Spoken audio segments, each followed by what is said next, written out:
Good day, everybody. I'm sure you can tell I'm from the Ottawa Valley when I say good day, everybody. Welcome to the Government of Canada Office 365 Council. I'm Barry Doucette. I'm the CEO of Orangutech. Really appreciate everyone joining. I'm going to really go slow here. We always find that it takes a little while for people to join. So we're just going to give it a minute, and in 1 minute, I'll just kick this all off. Thanking everyone for being here. You know, if you're feeling great, give yourself a thumbs up. I'm giving myself a thumbs up, feeling really positive. Would love to say happy Halloween to everybody.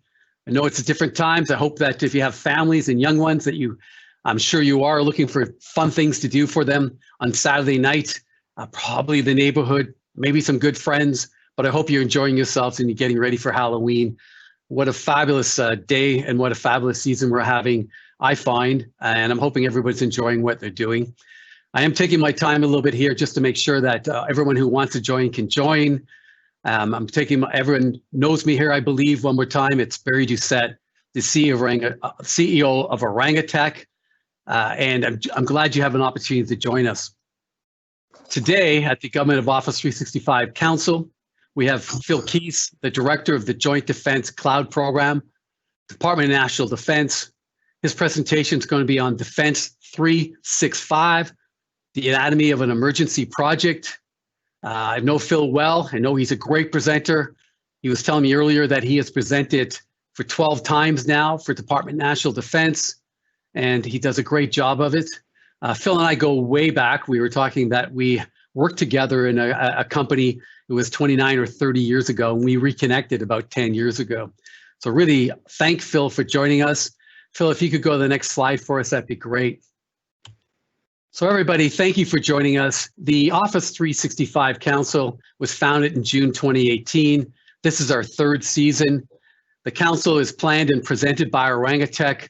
That's been asked a few times since we've been on virtual, on Teams Live, and I just thought I'd mention that to everybody. We feel often that this is our civic duty to give back to the IT community. You'll see very little advertising or no advertising for Orangutech. But if you'd like to go www.orangutech.com and check us out, by all means, please do that. This is our third season, and we really enjoy doing this. We went live virtual in April. It's been exciting. I think I mentioned the journey a little bit, but it's fun to talk about. We first did this in June of 2018, and we had 18 people around the table, maybe 12 government and maybe 8 departments. In January 2019, we had CSC present and the Chief Technology Officer of Canada from Microsoft present, and we had 100 people attend at the Microsoft facility here in Ottawa, and we continue to hold it there every month because it would grow. It was always 100 people showing up. We went live, and since then we invite over 600 people across Canada, and we have upwards of 150 people joining us. So thank you for joining us. We really appreciate this. Next slide for me, Phil. What we try to do in the council is have departments present their Office 365 journey. What was their vision? What were their implementations? What were their plans? What were their challenges, lessons learned, and what were their successes? As we all know, all valuable information, but we do know challenges and lessons learned. That's where sometimes where the great information comes from and really helps everybody on this call. And successes. It's always been fabulous. Our next presentation will be Thursday, November 26th. We have Shannon Kenny, the SSC Senior Director of Major Projects. Shannon is going to present M365, A Tale of Two Implementations. Shannon implemented for the City of Ottawa and has been with SSC and implementing at SXC. So it's going to be a fabulous presentation. Over the years, we've had some fabulous presentations. I know that earlier this week, we sent out a copy of the PowerPoint slides from CDIC presentation, which was in September. We also sent out the video. If you'd like to go to Orangutech's YouTube channel, you can find it under videos. It was a very, very good detailed presentation. So if you want to dial in there, please do that. I think it was really well received, and we got a lot of positives. Over the years, we've had quite a few departments, and I know I'll miss some, but let me talk about a few of them. We've had Treasury Board, CDIC, CMHC, DND, CSC, as I mentioned, SSC, City of Ottawa, ISED, Transport Canada, Invest in Canada, and quite a few other ones. So with our next president, I think next slide, if you don't mind, Phil, and this is the key here. It's really, as I mentioned, we are presenting MS Teams. We are live on MS Teams. Questions will be asked at the end of the presentation, so please ask questions. We will publish the questions. Please vote for the questions. The ones with the most votes are the questions I will ask Phil at the end of this. Please identify yourself when asking questions. We prefer identification versus anonymous. We may or may not publish anonymous questions. So Phil, next slide. I will do one more invitation for Mr. Phil Keast. Phil is the director of the Joint Defense Cloud Program. His presentation is called Defense 365, the Anatomy of an Emergency Project. Phil, over to you, sir. Thank you very much, Barry, and I'm very glad to be here. I did present to this group, I think at the end of last year, and interestingly enough, the presentation was about, what are the things you need to think about to roll out Office 365, which I had some experience with, but between then and now, we rolled it out for defense. So it's pretty interesting. I looked at those slides when I prepared for this one, and kind of critiqued myself on how well we did and what we followed. So today I'm going to talk about the anatomy of an emergency project. It's a bunch of stories that I'm going to piece together that talk about a 4-month project in which we implemented Office 365 for national defense. Before I get into it, however, there's a few things I want to say. I'm going to tell the real story, the things that happened, the emergency decisions that we made, some of the mayhem and some of the intensity that we felt during a 4-month period. But before I do that, I want to say that everything we did in this project, we did knowing that we were national defense, knowing that we were a government department and we needed to do things in a relatively structured way. We needed to be able to trace our steps, know what we were doing, having a good decision-making framework, things like that. We never lost sight of that. And that was really important because you can get wrapped up in an emergency project. And I mean, everyone on this call understands that we are in a type of emergency and a type of world today that we couldn't even have imagined 6 months ago. So it was very intense, but we always acted like a government department, and we needed to. It was really important to remember that. And the reason I wanted to say that up front is because when I tell the stories, there will be some reaction that goes, wow, like you did what? And I always want to make sure that we understand that we knew what our responsibility was as we went along. So that's just my opening statement. I also want to say that I may mention a name or two. I'm going to try and keep it as generic as possible.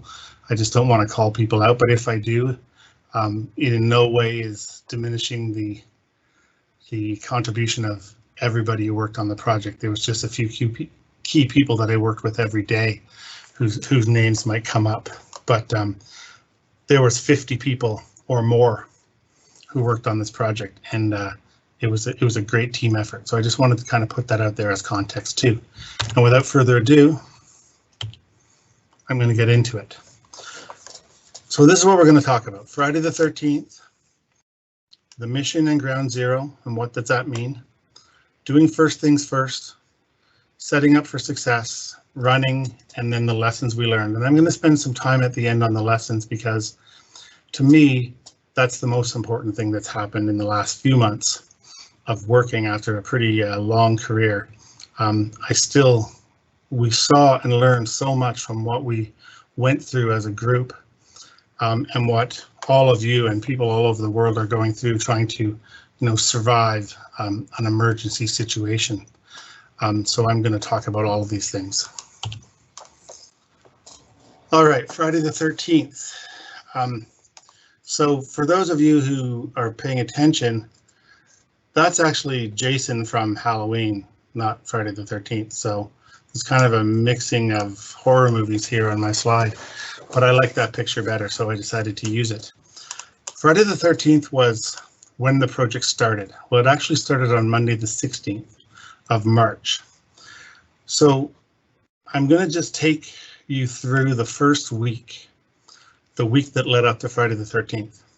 So it's January, February, COVID's happening, people are getting nervous, but people are still walking around talking about the fact that it could be, is it really worse than the flu? What's really happening? And nobody really knew. Like, we didn't. We're looking back 6 months. And so on Monday the 9th, I came to work.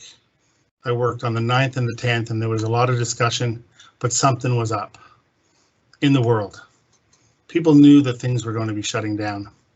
And then on Wednesday the 11th, the National Basketball Association closed. Now, if you're not a sports person, I'm certain you can still relate to this story. The commissioner of the NBA has 30 owners. They're all billionaires. He calls a meeting and he says, oh, by the way, everybody, we're shutting down the league. Like, I've been to some tough meetings in my life, a couple of tough ones this morning probably, but nothing like that. This is serious business, and that got my attention. And of course, everybody in the world was feeling that at that time.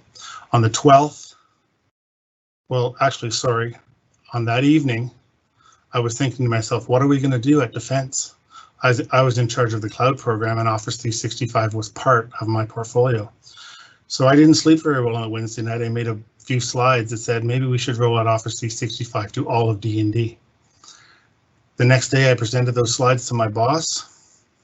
There was a swirl of meetings. People walked around on the 12th and the 13th, and at 4 o'clock on Friday the 13th, my boss calls me in his office and says, looks like we're rolling out Office 365 to all of National Defense, so go home and get some sleep because it's going to be pretty crazy. And that was Friday the 13th for me. So I did go home and I didn't get a lot of sleep, and we started on the Monday. So when you're thinking about a project of this magnitude, or any project for that matter, you've got to think about two things before you start. You have to think about what is the mission and where are you today. Now, I use the term the mission because I work in defense now, and I'm not really a military person, but it's something that really means something inside of national defense. What is the mission objective? And there's a whole bunch of nomenclature around that. But in project management terms and normal management terms is what's the objective? What's the end goal? But we call it the mission. And then ground zero, I use that to dramatic effect, but of course it just means what's our current state. So the mission, implement Office 365 so that DND CAF can be in touch and collaborate, because everybody went home. Excuse me.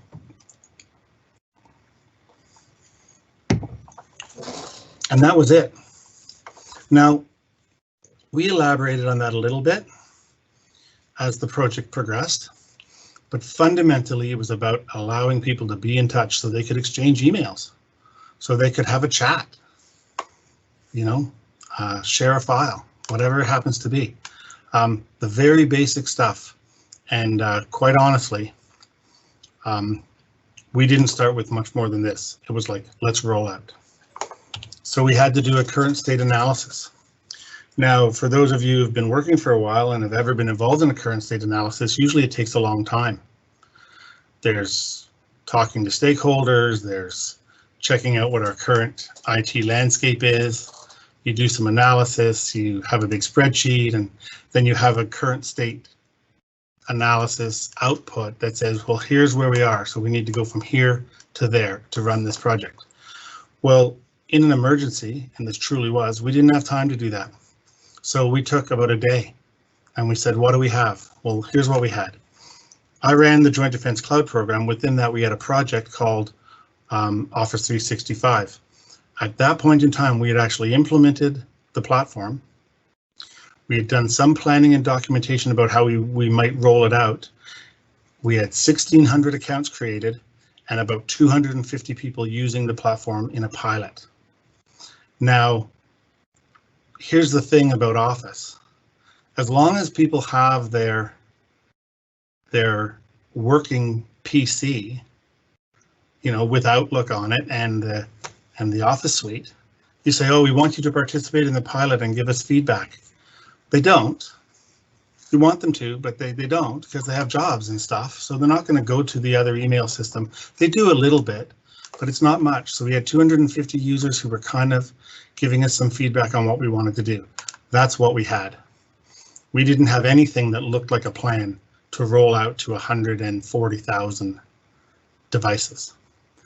But that's what we had. And it took us a day, maybe two at the most, to come to terms with what our mission was and where we stood. So you're starting to get the flavor here of the kind of, you know, walking on a wire. There's a net, but this is not a normal project. So what do you do in a project? Well, first things first. Reporting and metrics. So here's what happens.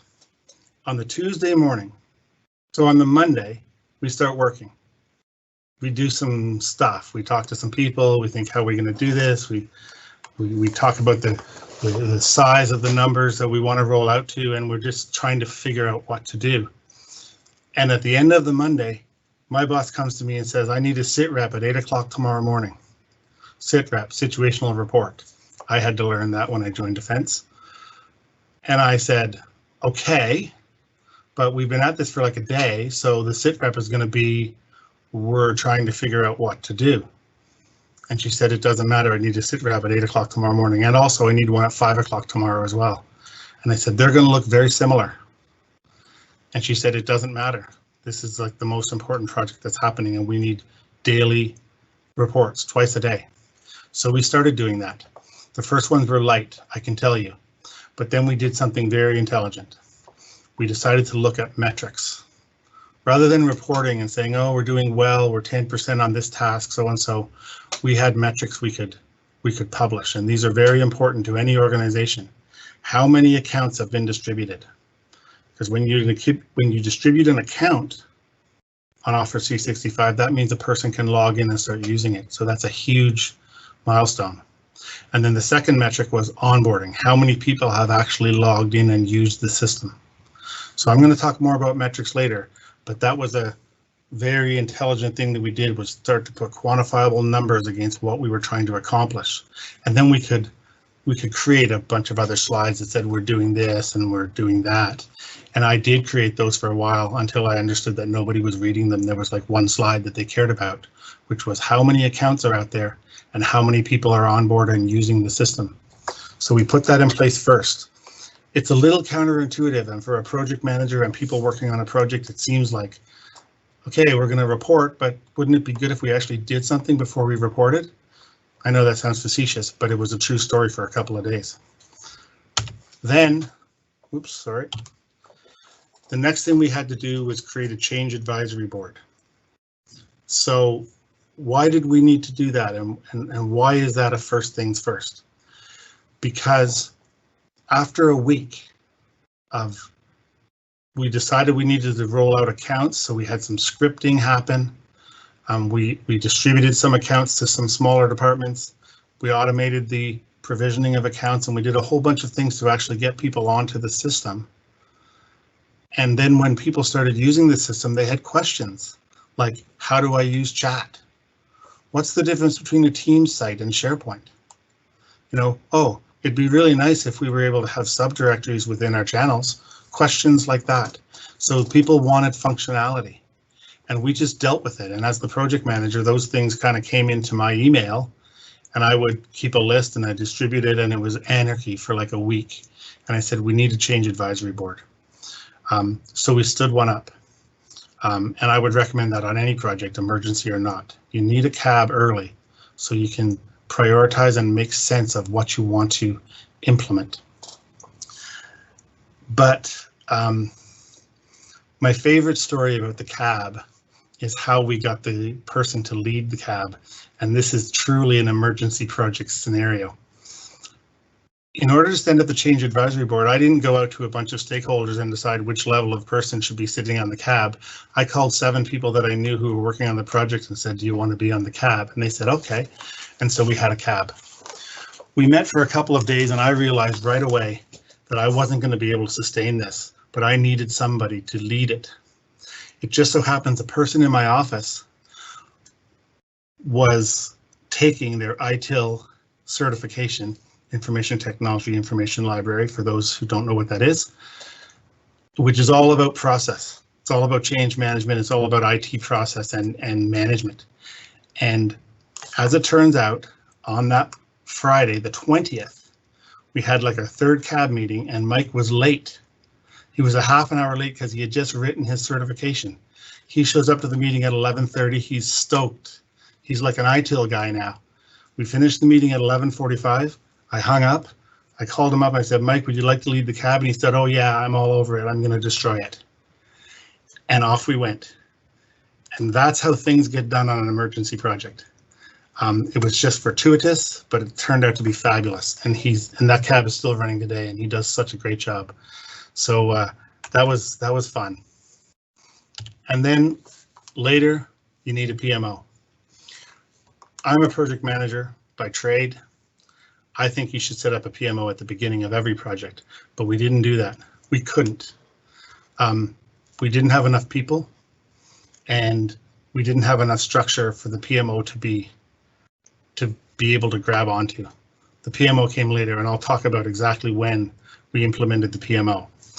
But what I'm going to tell you is on an emergency project, or any project for that matter, these are 3 things that you need to have.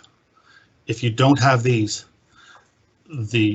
anarchy will reign. There will be so many frayed edges on your project, you won't even know what's going on. Okay, good. All right, setting up for success. So as I described, we had started, distributing some accounts. People were getting their accounts and they were logging in and they were kind of using the system and we were getting somewhere. But we knew that we were going to go from 1,600 accounts and 250 people in a pilot to 130,000 accounts, and 50, 60, 70,000 people onboarded to the system. So we had to set up to scale. And we had to do it in a big time hurry. So again, in an emergency project or any project, there are things that you have to do. You need to set up a structure so you can keep track of the work that you do. And I'm going to talk about each pillar that we set up. And for those of you who are on this call, I'm hoping, maybe assuming, that you're involved with Office 365 in some way at your organization. And I really also hope that when you see these pillars, you'll see that these are turned out to be really, really good choices. But it's not the only way. The pillars you choose, the way you decide to dissect your project and manage it is completely up to you or the organization, and it needs to be tailored to make sense for what your organization is. So I'm going to say, over and over again, this is national defense. It's a little bit different. It's big. There's a lot of scrutiny. Some people have called DND a government inside a government, which is probably really true. So setting up and organizing our work became a very important thing to do. So we decided on 7 pillars. Well, actually, we decided on 6, and then one just appeared out of nowhere, and I'll talk about how that happened. So first and foremost, I decided, when I say me and 2 or 3 other people who were kind of framing the project said, okay, we need these 6 pillars, and we decided on that. I'm going to describe each one. And we started having a meeting every day at 11 o'clock, every single day. And it was just like the O365 meeting. And then one day someone said, I think we should call ourselves the power team. And I was kind of like Arnold there. I was stoked. It's like, that's a perfect name, the power team. So we were excited and we worked really hard. So, what is the power team? Well, the first pillar was technology. So filling up the technology team was easy because there's lots of people who want to work on Office 365, who wanted to work on technology and be part of the success and get onto a project that was really rolling out, that wasn't bound up in governance and over planning and things like that. And I'm going to talk a little bit about that later when I talk about the lessons learned. So finding and filling up the technology team was easy. Organizing it was not that complicated either, because you organized it around the features of the product. That was just kind of obvious. I'm making light of it, but I'm not saying it's not complicated. I'm just saying it's kind of clear what to do.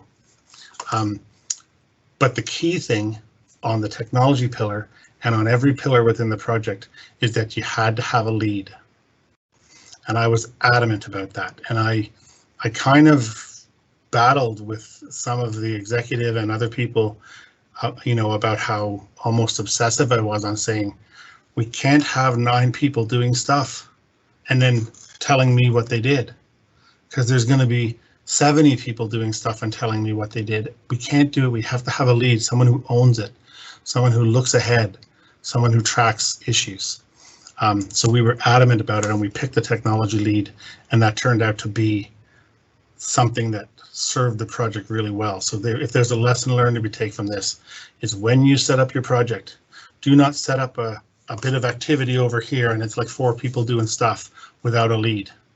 Even if you have 2 people, you need a lead. I'm obsessing about it again, but I'm tripping back. It was just so important. So technology wasn't that big a deal. And I'm going to stop for a second and say, in industry, sometimes people will say, the technology is the easy part. Well, no, the technology is still complicated and it's still hard work. It's just the most obvious, because technology is what it is. It's finite, if you will. All the other things in the project are up for debate, and I'm going to talk about those. The next one was onboarding. So again, we assembled a few people, and we chose a lead. And onboarding was the ability to distribute accounts and then communicate with people who had accounts and get them to log in so they could start using the system. There was many different ways. You wouldn't think it would be that complicated, but there was a number of different ways you could do this. One way was to distribute 20,000 accounts and then work to onboard those people. So we did that, and then we slowed down on the creation of accounts and we pushed on the onboarding. And then we were doing both of those things in parallel, and it got very confusing. And someone came along who didn't work on the onboarding team. It was actually a gentleman from the business side of the project, came along and said, why don't you just create all the accounts and be done with it? And we went, that's a really great idea. So we did. And that's how decisions got made on the project, because there was nothing to debate. We didn't need to go to a committee. We didn't need to have a big discussion. We just went, of course, that makes total sense. Let's create all the accounts and then we can focus on onboarding. And now, how long does it take to create 130,000 accounts and distribute them? Well, when you're talking about multi-factor authentication, so you have to have a system to be able to get people their credentials in 2 separate places that only they would be able to go. It's a little more complicated than you would think, but it takes about 3 weeks. And I know that's a single data point, but that's how long it took us. 130,000 accounts created in 3 weeks. It was amazing. One of the things that I saw on that part of the project and in other parts that I hadn't seen in a lot of years in the project world was people working 16-hour days, people working Saturdays and Sundays, not having to ask people to do overtime. Not even to, like, it wasn't even a thing we even talked about.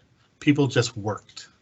It was unsustainable and incredible all at the same time. And a number of people, I'd say there was 20 to 30 people who basically kind of stopped living for about 10 weeks because they just were working. And then when they weren't working, they were thinking about new ways to do things. Onboarding was the busiest part of that. So we made a really smart decision there. And if you're doing a rollout, you should think this through too, is if you can get all the accounts out there, do it. Be done with it. Don't even worry about it. The other thing I'll talk about with onboarding, which was really interesting and goes back to reporting, is getting accounts out was the only thing our executive cared about for like 2 weeks. So sometimes we would distribute 10,000 accounts overnight on a script. And we monitored that, and at 7 o'clock in the morning, there would be a report went out every day, was read by our executives, right up to our ADM, how many accounts got distributed yesterday. So the reporting piece turned out to be a great decision, and combined with the fact that we rolled out accounts first, turned out to be a great decision to run top cover. Now I say that it sounds like a negative thing. Top cover is not a negative thing. It's critical for the success of every project. You need to feed information up in an organized way. Okay, I'm straying a little bit, I'll come back. Information management. That was another pillar that was really important. At the beginning, we didn't think it was, but we knew that if we just rolled out Office and the new features, this is the thing about Office 365. There's team sites, there's channels, and there's chat, and there's OneDrive. You might even throw Planner in there, right? Now you have all these different ways to handle and exchange information. So information management is critical. So we had an information management pillar, and we included them from the beginning. And when I was prepping for this presentation, I went back to my old one that I talked to you about, and I did say, include information management from the very beginning. It can't just be a thing that you'd think about later, and it's the right call. So if you're running a project, you want to make sure IAM is in at the ground floor, because IAM is going to have requirements. They're going to have tagging requirements. They're going to have organizational structure requirements, how many team sites are allowed for each person, how many channels per team, right? And Teams, so I'm going to talk a little more deeply now, but Teams has amazing features that people have never seen before. But Teams is also a very flat, structured tool. So when you start thinking about having an organization that has level 1, 2, 3, 4, 5, and 6, which DND certainly does, and many of your organizations do too, Teams doesn't support that. So you got to think about how you manage your information. What does it mean to give out a team? How many people can be part of that team? And if they're part of that team, are they part of every channel that's within that team? Those are all questions that no one ever thought of before, because we'd never had teams or channels or chat. So I cannot stress enough, getting information management on board early is critical. But there's always the flip side. Information management, by its very nature, is a methodical, structured, considered profession. And we were not working on a methodical, structured, considered project. We were working on a project where we said, holy smokes, we got to get this implemented like now. So we did have tension with the information management team to say, we got to move a little faster here. We have to make some decisions on what our team structures are going to look like. And it can't be a week because someone's away or because you have to talk to stakeholders. Now, it sounds like I'm saying that very negatively. I'm not. I'm just saying that's how you work, but that's not how we were working. And information management was the team that had to come the furthest from their methodical approach to an approach where we said we need a team structure and we need it by Friday. So we did that. Communications. Communications we were very poor at the beginning. We were amazing at communicating up to the executive. That was the reporting and the metrics that we put in place, and that's great. But we really struggled communicating out to our users.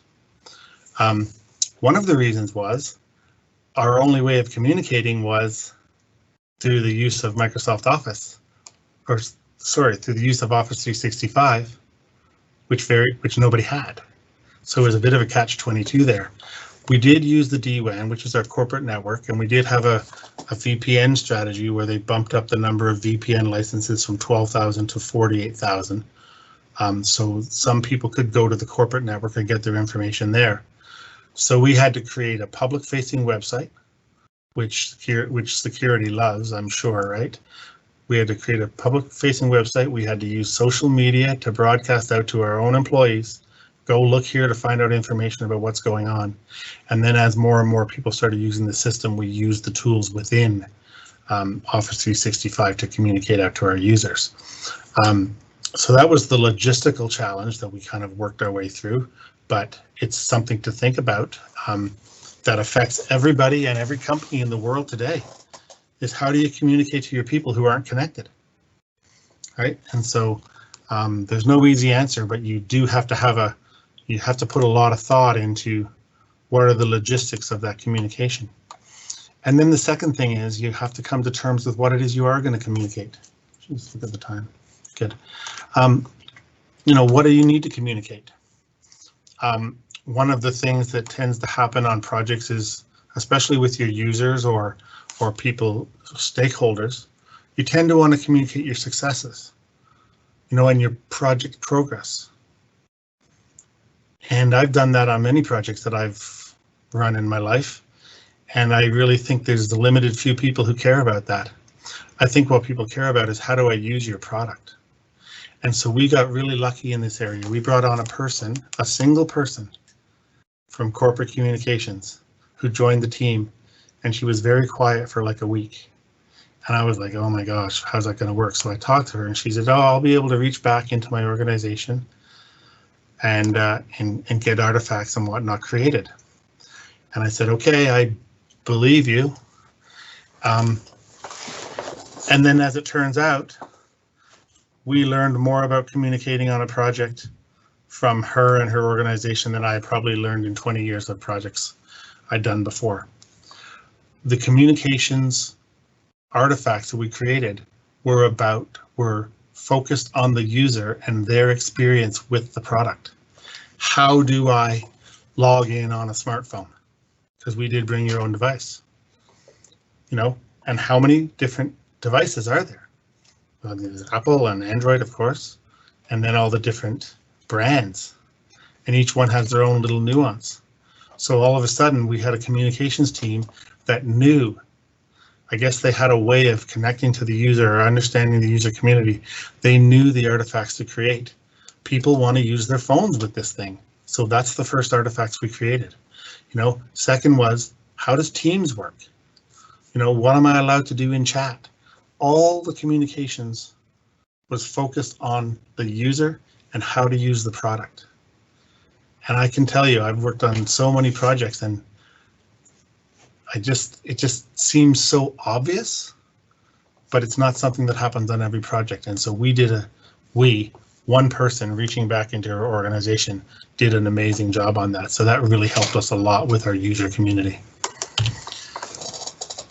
Then there's support. Excuse me.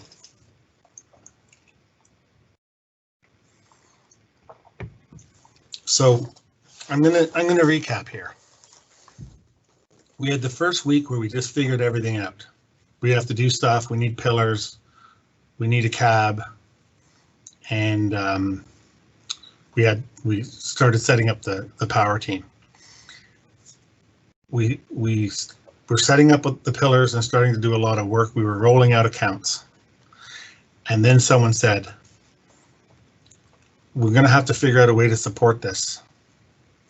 And I'm like, oh yeah, that's an excellent idea. We definitely need to do that. And it was very difficult to wrap our heads around support when we were just rolling out accounts and bringing on users. But what was happening is we were getting call after call on, you know, I don't know how to log in. You know, how does MFA work? I'm in, you know, what do I do? Where are my files? Because remember, when they logged in, they didn't have their files that were sitting on their DWAN or on the corporate network. They just had an empty shell of Office 365. So we had to answer all those questions. And we realized it would take way too long for us to incorporate support into the existing systems within DND, because that's a big old process. And not only that, those existing systems are on-prem anyway, so people couldn't get to them. So we had to do something fast. So we engaged a group, or they actually stepped up, and we got an open source ticketing tool. We just brought it down from the cloud, and we put a few categories in it, published the URL, and said, let's go. And people started using that.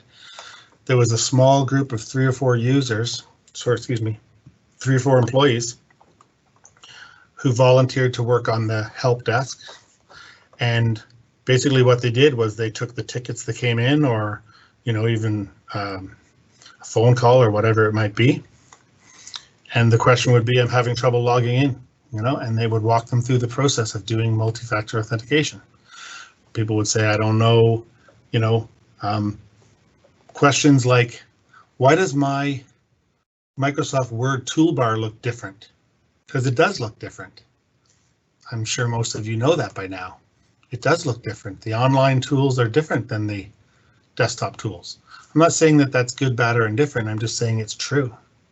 So when you're thinking about support, people are using this tool for the first time. They have questions like, where are my files? It's like, you know, or even better, when am I going to get my files? There's a tool that I use on-prem. Am I going to be able to access that? It's just endless. So even our makeshift help desk with 4 dedicated people couldn't handle that volume. So we didn't know what to do. And then an amazing thing happened. Oh, come on. Power users. I think this is my favorite part of the project. So what happened was we realized that there's no way we could support this. We were rolling out thousands of accounts overnight, every night. Hundreds of people were onboarding every day. Questions were rolling in, and we're like a third done. Like we're crumbling under our own weight. And support is what is starting to become a thing. We're not able to answer questions of people who are using the system. So we don't know what to do. So I called up a person that I knew who I'd worked with previously. And I explained the situation to her, and I said, we're really kind of stuck here. Like we don't want to build another help desk. We can't use the existing system that exists inside of DND. What should we do? And I was perplexed. I didn't look like Arnold at all when I was asking that question. I looked much weaker. And she just went, it's no problem. Just crowdsource. So I stopped, and there was a 5-second pause, and I went, so crowdsourcing, I know what that is, but you understand, right? This is national defense. So let me see if you can explain this to me. I said, what we're going to do is we're going to ask for volunteers to sign up. We're going to give them a little bit of training, and then we're going to attach them to the ticketing system so that when people have questions, the questions might go out to the power user, and they'll have a certain area that they cover, and they'll get back to the person and help them solve their problem. And she says, yeah. And I said, well, how's that going to work exactly? Like, people have jobs, and like they might not sign up for it. We have to create some documentation. And she said, it'll work no problem. Like it's the way the things are done. And I said, okay, I guess let's do this. I kind of believed her, but I'd never seen anything like it. And it was incredible. We called them super users at the beginning, but then we had a realization that if they were part of the power team, they needed to be power users. That was a very important decision that we made on the project, by the way. And that was a huge part of my contribution. But the power users turned out to be an amazing thing. We had 500 people signed up to help out within 2 weeks. And we sent out some documentation, gave them a little bit of training. We had superpower users. So it was like 10 people who ran power user training. And next thing you know, inside of national defense, we had crowdsourced user support. Like, I have never seen anything like it. And like I said, I think it was my favorite part of the project. And when I talk about lessons, and good. When I talk about lessons, I'm gonna refer to this. And last but certainly not least, security. This one takes less time to explain.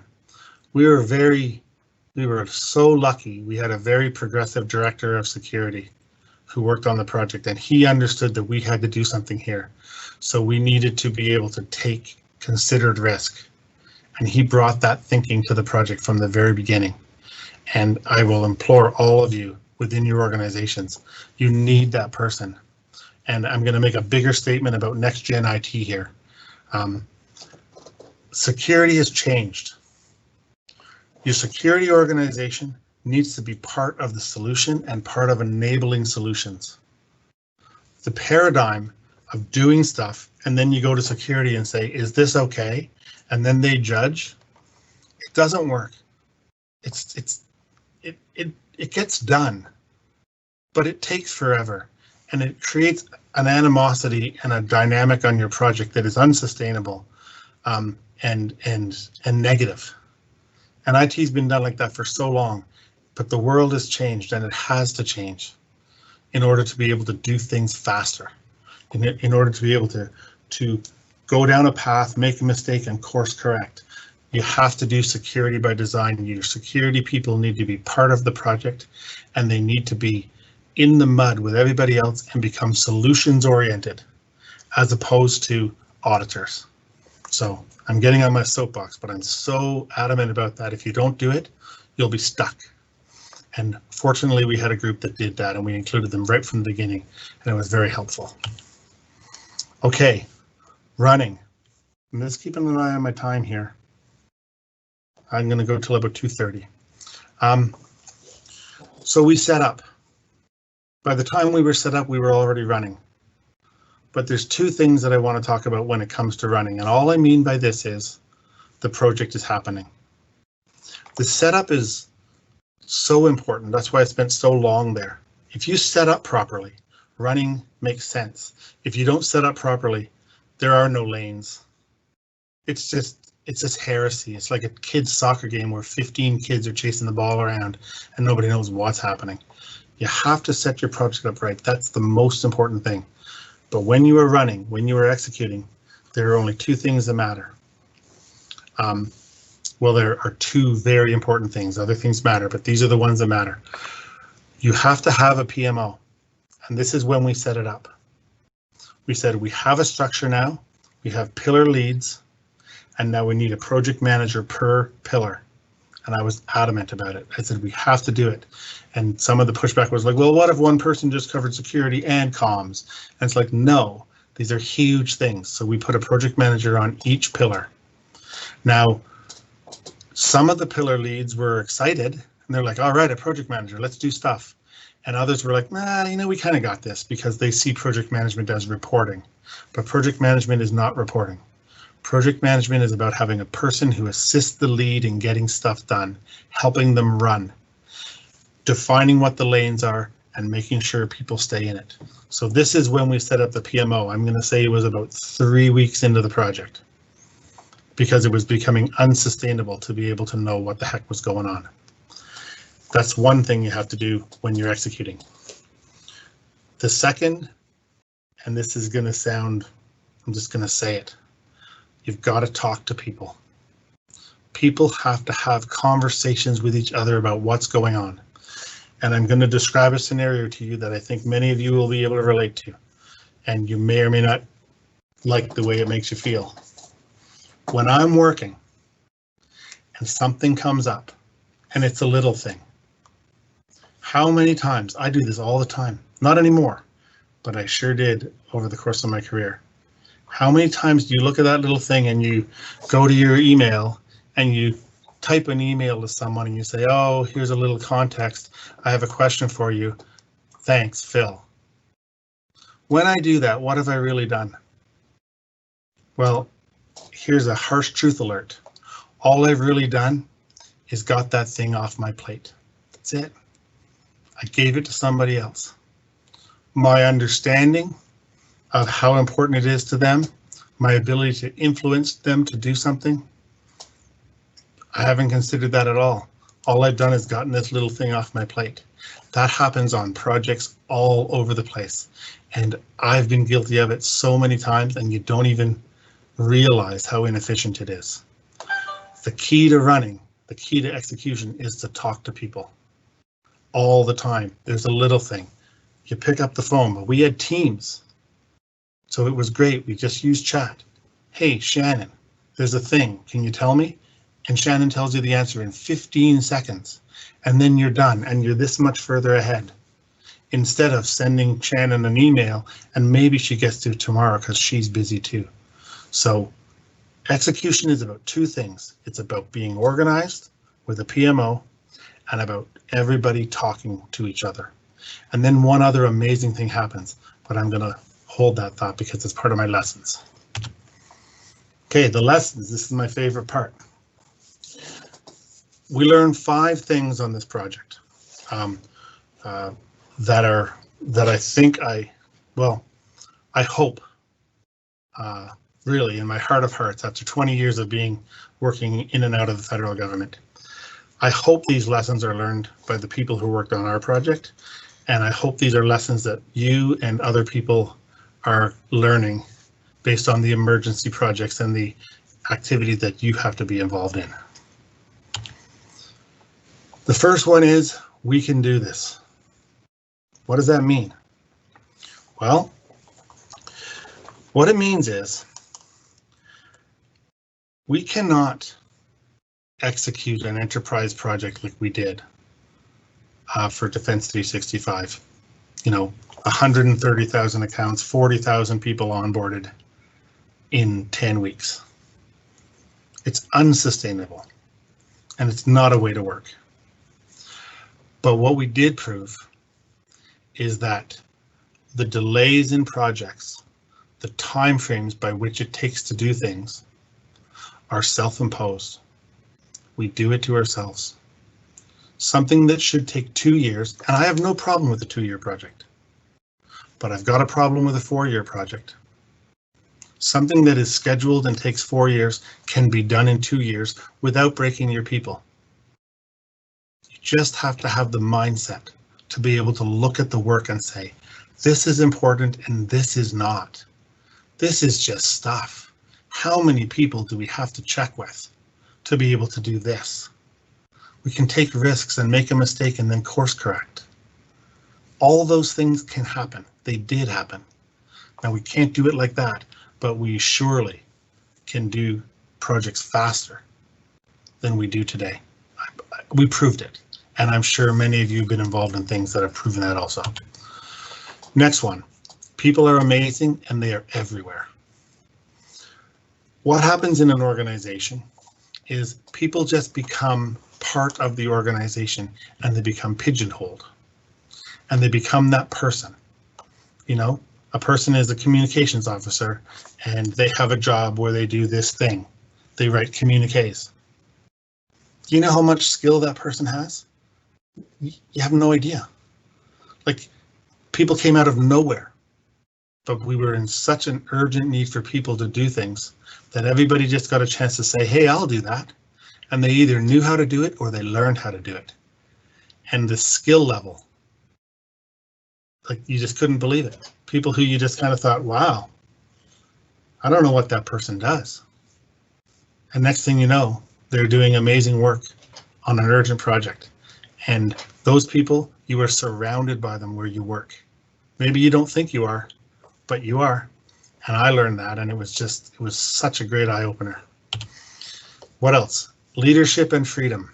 Now, this is the only statement I've made during this presentation where I'm talking about the executive and I'm making broader statements about leadership. We had this by necessity. Our leadership was focused on a mission, and it was the exact same mission as ours.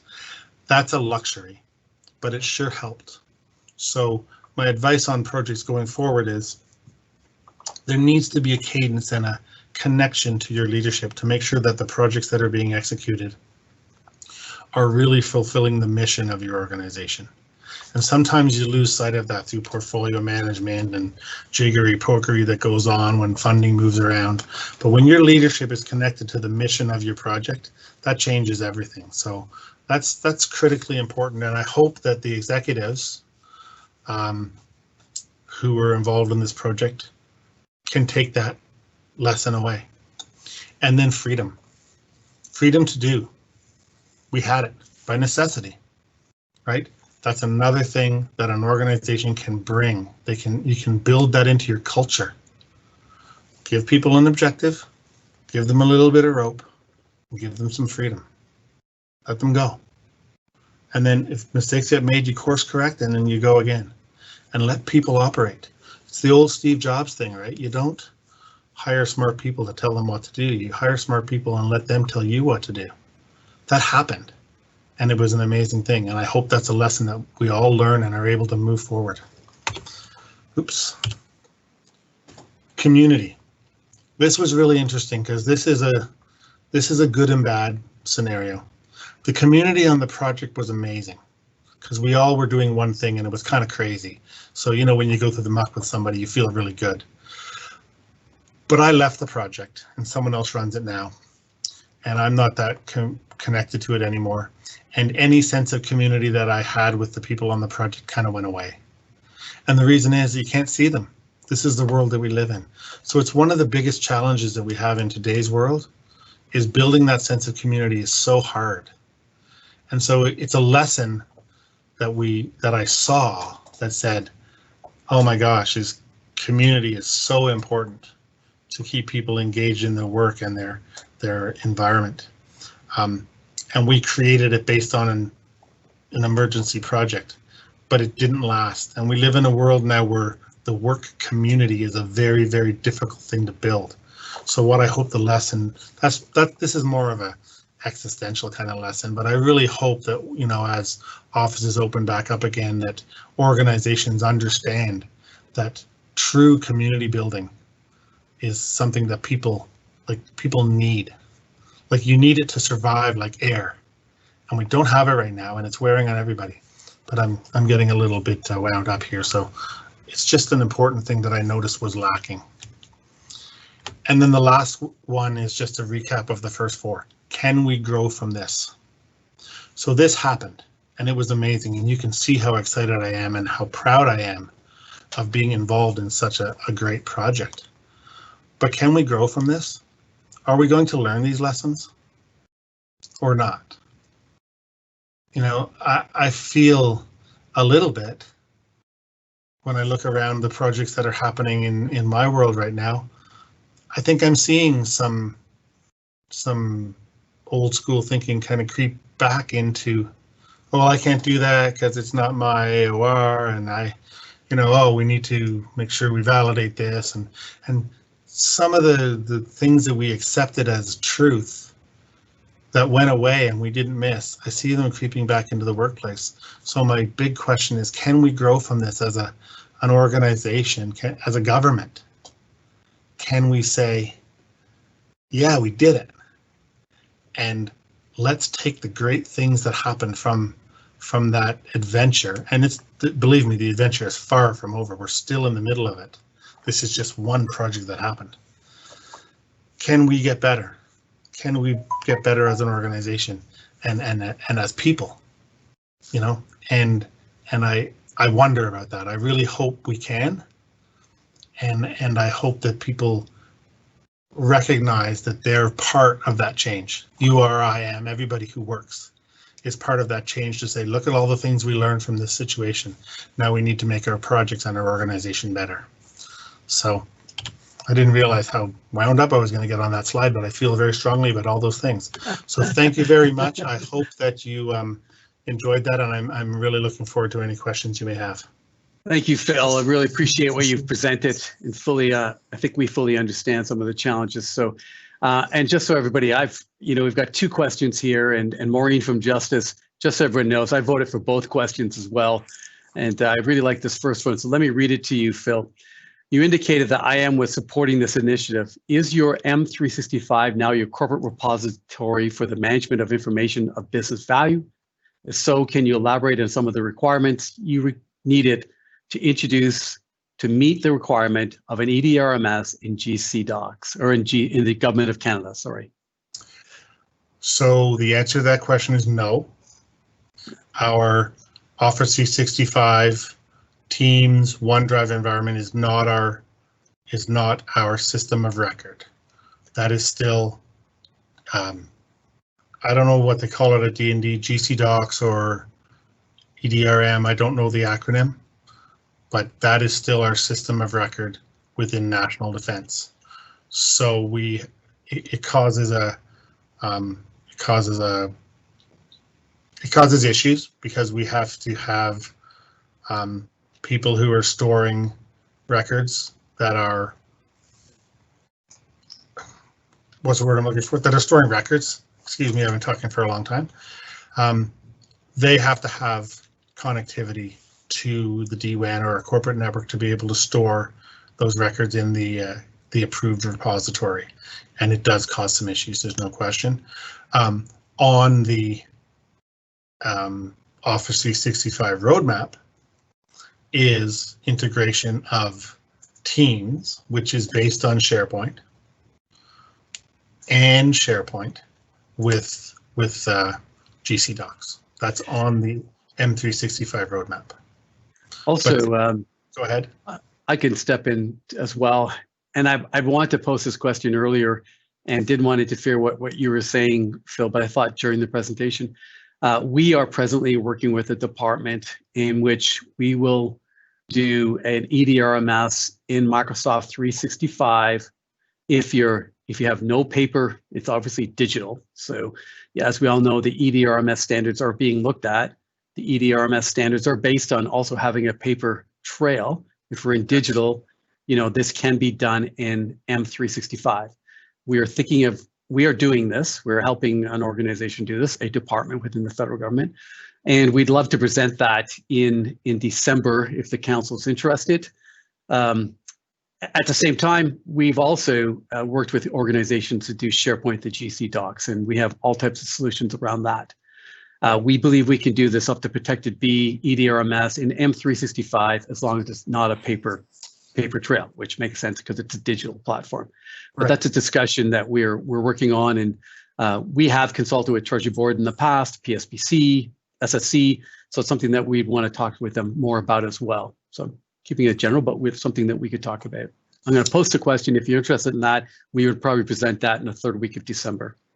Yeah, and I would just add just a couple of pieces to that, and whoever posted the question, I would be more than happy if you wanted to contact me offline to understand more.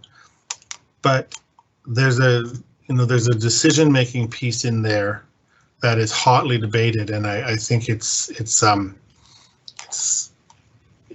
could be somewhat religious in saying that, GC docs is a true document repository of record, and there are people who would state that SharePoint is not, and other people would say, well, that's just people being afraid of a piece of technology that is either more flexible or more configurable to implement that kind of structure. I don't know where I come down on that question because I just don't know. I don't know enough about SharePoint. My gut tells me it has more than enough capability to be a repository of record, but there's some big decisions that need to be made in every department about what is the direction that you want to go and what is the ongoing relationship between SharePoint and GC docs. And every department is taking that decision on their own, from my understanding. Yes. I do believe my Chief Technology Officer could answer the deepest questions on that. And he's fully informed the Treasury Board's file plans and has done, oops, am I able to talk here? Yeah, so we can talk about that. I've seen people getting votes. I think we're going to do that. I've already asked him, I asked him about 2 weeks ago to start presenting something, and he's very technical, so I'm asking him to keep it high level, but certainly it's something we could chat about. Let me go to the next question. This is from Jean. Jean, I hope I'm getting your first name right. Was there any quick analysis? And I think you mentioned a little bit about the VPNs you had to put up. Was there any quick analysis on DND network bandwidth required for M365, MS365? Yes. So I'll answer that question slightly more broadly. There was a two-prong approach. I only talked about the Office 365 project because that's what I was involved with. There was a two-prong approach that was taken at the beginning to up our VPN and to use Office 365. So the VPN was, the bandwidth was expanded to allow for 48,000 concurrent connections. With that being said, I will say, for anyone who kind of knows anything about VPN, is, you're not getting 48,000. That's a great number, right? But maybe you're getting 35 or 40 maybe concurrent connections. But when you start to get up to those high number of concurrent connections, you can't get on sometimes, and that's just the way it is. But that's a bit of a sideline I just wanted to put on the table. So far as network bandwidth goes, we know what our network bandwidth is between the cloud, where Office 365 is, and the DWAN, and it is insufficient. So there are projects underway to improve that connectivity. But based on the fact that we knew that if people wanted to connect from their DWAN or their Office workstation to Office 365, and they do it through a browser, that if you started to have thousands and thousands of people doing that, that would clog the network. Now, the good news there is, well, it's not good news, it's just a fact, is because offices are closed, that's not becoming a big deal. So only essential personnel are going to the office. So the number of people that we have connecting from a DWAN workstation to Office 365 in the cloud is very small. So we haven't had any network bandwidth issues because of that. But as soon, and for everybody's sake, as soon as Office is open again, and at some point in the future, there's going to be a contingent in the office, and we do need to improve the connectivity between the DWAN and Office 365 in the cloud. Super. Just want to go back to Maureen's question, and someone has posted the point that yes, SharePoint is not officially accepted as an EDRMS platform, but GC Docs is. I think everyone on the phone most likely is aware of that, but thank you for the point. Yes, it's not. Yes. It's not. Absolutely not. Absolutely. And I get that fully. And as I've mentioned, we've worked with PSPC, EPMO, GC Docs. We've worked with Treasury Board, so we fully understand that. I really appreciate that comment and being positive about it. Thank you so much. Anonymous says, are D&D colleagues now able to use Teams for channel communications across the entire department? Yes. Well, yes and no. That is the plan. Currently, we can communicate with SSC, so the .canada.ca domain, SSC, PSPC, Treasury Board, CCCS. I think those are the organizations that we have enabled cross-tenant collaboration. Thank you for that. Yeah. But the plan is to roll that out to every government organization that implements Teams. It's not actually a very complicated implementation technically. It's actually very simple. It's a security policy, but we've been very careful about that. And so right now that's the extent of our collaboration. Is that the one being used by Treasury Board that they're working up and running? Is that the one you mentioned? Because we had a presentation in August from Treasury Board with a group that are looking to do the multi-tenant, SharePoint across the government, and they're doing a great job with that. I'm not sure you're aware of it, but. So I wasn't talking about SharePoint. I'm talking about Teams, chat. Okay, and I meant Teams. Sorry, I meant Teams as well. Teams, chat, and channels. So yes, it would be related, but it's someone can pipe in if I don't have this right, but it's a technical capability that exists. It's policy that forbids it. So you block the ability to do chat and channels across and OneDrive across tenants, but it truly is. We have a joke on the tech team. We have a guy, we call him One Click John, right? Because whenever he has to turn something on, we just say, well, you have to just like click a checkbox and it works. This one is simple, but it's all about policy and who do you want to allow into your tenant and so on and so forth. But you know, today we're doing Teams Live, right? Right. I'm in the DND tenant, so yeah, that's good. Yep. Yeah, most people have to get out of the tenant. Everything we've seen. So congratulations to D&D for working that. We're rolling that out relatively quickly. Okay. I'll just throw another quick thing in there for people to consider. Is there are other security policies that you need to consider where it's usability versus security, right? So we do have some usability issues in our implementation around attachments because we allow, like, we can't stop attachments from coming in, so we kind of allow that in email, but we do have limitations on where we can send attachments. And so while that makes sense from a security perspective, from a usability perspective, there's a lot of our users who are like, oh my God, I want to send an attachment to somebody and I can't. And we're like, no, you can't send an attachment to someone who's at Gmail or Hotmail. And they're like, why not? So security and usability is a big consideration, and you need to think about it. Yeah. Thank you, Mary Wild. You're right. The Treasury Board is the Treasury Board project I was speaking about. It's called GC Exchange. Thank you, Mary. Appreciate that. Two more questions. Sure. And we'll try to be done a bit early.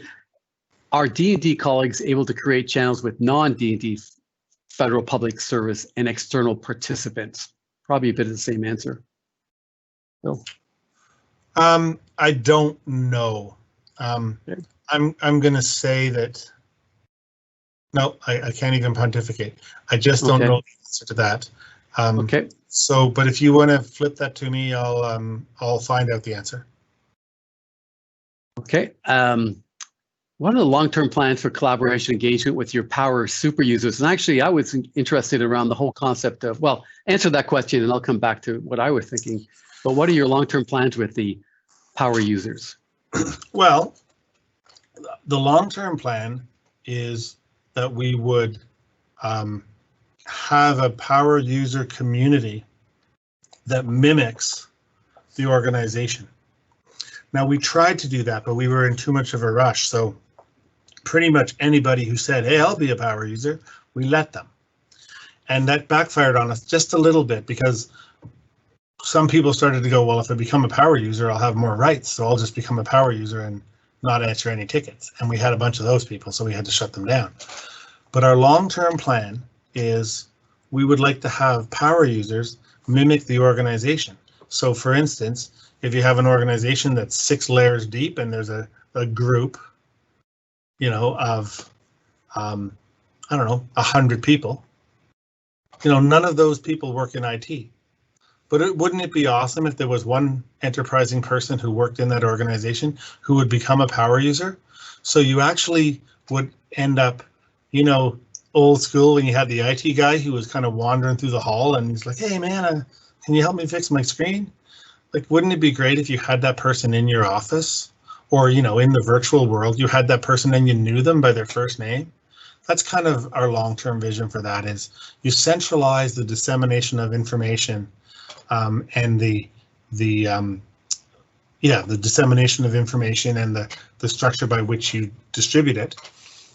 But then you have people who are out in the world, in the field, who people know, who are administering support. That would be an amazing model. And I think that's what we want to do. Super. And I got one more question. Yep. Allowing to add, it's actually an answer, I think, from Robert Trombley, ESTC. Allowing to add external collaborators to channels and teams requires that you add the user as a guest in your own tenant. That makes sense. Does that make sense, Phil? Are you talking about channels or are you talking about teams? Are you talking about video, like Teams Live? I don't think Teams Live. I think he means mainly Teams, Robert. I think so. I don't know the answer to that question, but I know Robert, and I'm going to go on a limb and say he's right. Okay, Super. Any other questions? And there's one that's asked me some details around what I was chatting about. And I've just sent an email saying, by all means, reach out. We could talk about that. I don't mind publishing it maybe, and just, it's anonymous. Did you achieve, let me go, did you achieve protected B? We're not there yet.